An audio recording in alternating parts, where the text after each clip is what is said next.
All right, so today's video will be breaking down my deadlift, basically dissecting it, diagnosing my weak points, and trying to break this plateau. I'm stuck at 655 right now. I just can't 665, 660. I just can't get it. And we're gonna figure out where I'm weakest by these two tests I did, and we're gonna evaluate some of my deadlifts. So maybe you guys can get some info. You know, if you're having a problem with this, you know, your weak point, wherever you're weak, hopefully this video you can kind of relate to it. That's basically what, because I'm gonna be dissecting mine. But if you have the same problem as me, or you know the stuff I talk about in this video, hopefully this helps you out. This is what this video is for. Anyways, let's go check that out. Let's dissect my current deadlift. Let's break this plateau. All right, so breaking down a couple of my lighter pulls for this analysis. So you want to use lighter weight so you can break it down better. You don't want to be using your max weight because it's a max effort. You want to use something a little lighter. So there's a 605 pull. As you can see, I'm slow off the floor, but the lockout is there in the middle of my deadlift strong, but off the floor I'm a bit slow. Even though I pull very explosively, as you'll see in a second here. Now, a lot of people say, don't do that. You're going to mess up some discs in your back, and you know what? It might happen, but it's the way I pull. I'll work on it.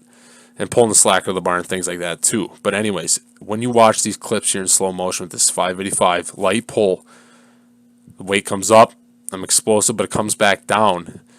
I'm just slow off the floor. Now, if I was strong enough, I wouldn't allow that to pull me back down. I would keep it going up. And that is a sign I am slow off the floor. Because you watch how slow that comes up. Once I get it up, though, I lock it. And up here, as you'll see, are the tests I did to confirm this. So right here is a 545 deficit on 1.5-inch plates. And I'm slow off the floor. This is honestly all I could do. Anything else, anything heavier than 545, I couldn't break off the floor this day with this deficit. So what that tells me is I'm weak off the bottom. The lockout, as you can see, once I get the weight up, it flies. But at the bottom of the movement is where I struggle. And just as this completely confirms my belief about being slow off the floor and how I have to get stronger off the floor to be able to improve my max deadlift. Anyways, this is the other part of the test, the block pulls. 4-inch block pulls right here, I have 635 on. The lockout's fine.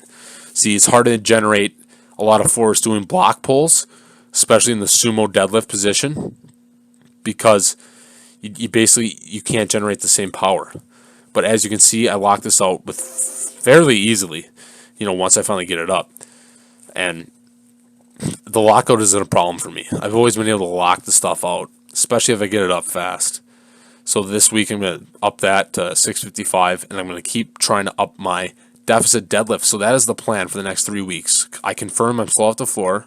Anyways, here's some narcissistic footage of me flexing, just so you guys have something to look at when I'm talking.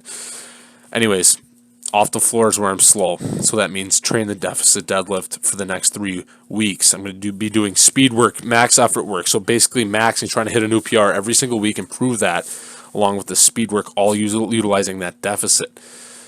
And also, I've been pulling sumo for the past, who knows how long, never really training any other variations.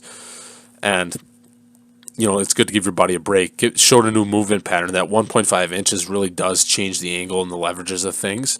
Just like varying any other lift. So that's good to give my hip flexors and stuff a break and just give your body something new.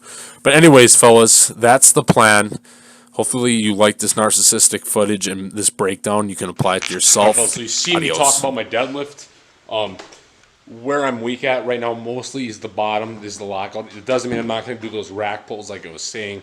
They're not rack pulls, it's block pulls. Don't do rack pulls, erect the bars and things like that. But those block pulls, you know, just to keep working on that lockout strength, you know, you're never too strong, you know, in certain areas. Your weak points that will hold you back. I learned this on squat, things like that, basically. And you know, I'm going to be coming out with my free deadlift program. Basically what I did these past 2 years to go from like 350, a 350 deadlift to a 655 stiff bar deadlift in a matter of 2 years. And basically in that free program, I'm going to talk about all the methods I think that are best, you know, for beginner lifters. A lot of guys end up trying way too hard, doing way too advanced programming when you're still a novice lifter. It all goes by strength. It doesn't matter if you've been in the gym for a couple of years. It all goes by strength. So if you're not already pulling 405, you know, if you're working on getting that 405 deadlift, you're going to be training way different than somebody who's already at that 405 or somebody who's at a 500. You know, once you get to that 550, that's where you got to mix things up and things like that.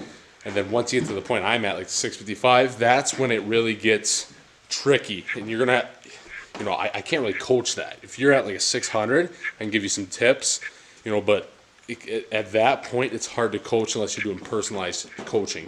You know, it's very, at that point, your weaknesses really shine, and it's really tough to kind of diagnose unless you're really focused on this, you know, a regular individual.